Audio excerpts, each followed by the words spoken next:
Pelapukan adalah proses hancur dan berubahnya material tanah dan batuan pada permukaan bumi yang disebabkan karena proses fisik, kimia, dan biologi.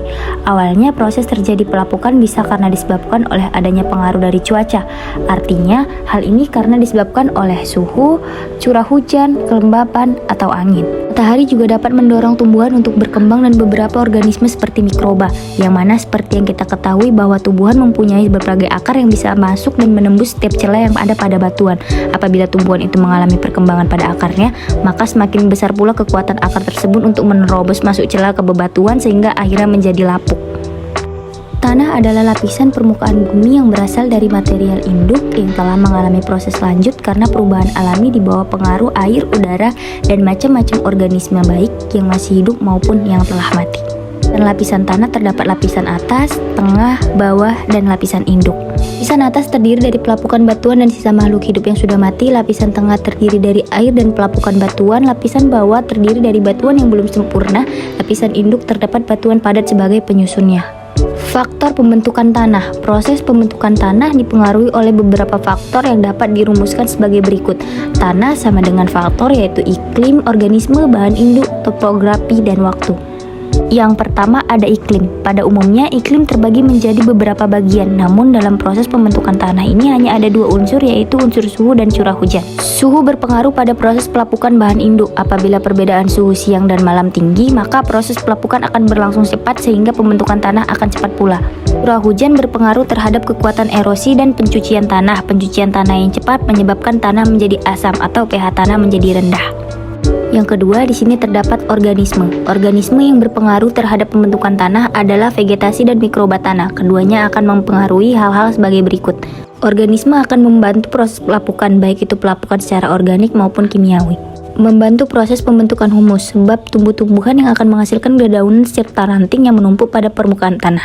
Dedaunan dan ranting yang menumpuk ini akan membusuk dengan batuan jasad renik atau mikroorganisme yang ada di dalam tanah. Jenis vegetasi sangat berpengaruh terhadap sifat tanah. Misalnya pada vegetasi hutan dapat membentuk tanah hutan yang memiliki warna merah, sementara vegetasi rumput dapat mengakibatkan pembentukan tanah yang berwarna hitam karena banyak mengandung bahan organik. Ketiga, ada bahan induk. Bahan induk tanah adalah bahan pembentuk utama atau asal dari tanah tersebut. Bahan induk terdiri dari batuan vulkanik, beku, batuan sedimen, dan batuan metamorf. Tanah terbentuk karena adanya proses pelapukan batuan. Setiap tanah memiliki karakteristik yang memperlihatkan bahan asal dari induk batuannya. Contoh, tanah yang memiliki struktur pasir menunjukkan bahwa tanah ini berasal dari bahan induk yang memiliki kandungan pasir yang tinggi. Selain itu, susunan kimia dan mineral dari bahan induk dapat mempengaruhi intensitas dari tingkat pelapukan dan vegetasi yang ada di atasnya. Bahan induk yang mengandung unsur Ca akan membentuk tanah yang juga akan mengandung kadar ion Ca yang banyak. Hal ini dapat menghindarkan tanah dari pencucian asam silikat yang dapat menyebabkan tanah berwarna kelabu. Sebaliknya, apabila bahan induk memiliki kandungan kapur yang kurang, maka hasilnya dapat membentuk tanah yang berwarna lebih merah. Selanjutnya ada waktu. Waktu dapat mempengaruhi sifat fisika, biologi, serta kimia dari tanah yang akan terbentuk, di mana setiap tanah memiliki unsur tersendiri. Semakin tua tanah tersebut, maka kandungan yang ada di dalamnya juga akan berkurang. Mineral dalam tanah yang banyak mengandung unsur hara perlahan akan hilang, sehingga tinggal kadar mineral yang sulit lapuk seperti kuarsa. Dikarenakan proses pembentukan tanah yang terus berjalan, maka induk tanah juga ikut berubah dan kemudian menjadi beberapa bagian seperti tanah muda, tanah dewasa, dan tanah tua. Dan yang terakhir ada topografi atau relief. Keadaan topografi atau relief dari suatu daerah dapat mempengaruhi pembentukan tanah. Topografi berpengaruh terhadap tebal atau tipisnya lapisan tanah. Dalam hal ini untuk daerah dengan topografi yang miring dan berbukit, maka lapisan tanah di atasnya menjadi lebih tipis akibat erosi. Sementara pada daerah yang datar, lapisan tanah cenderung lebih tebal karena terjadi proses sedimentasi atau pengendapan. Yang kedua ada sistem pengaliran. Daerah yang memiliki sistem tersebut tidak baik biasanya akan sering tergenang air. Sekian video dari kelompok kami. Jika ada kesalahan kami mohon maaf.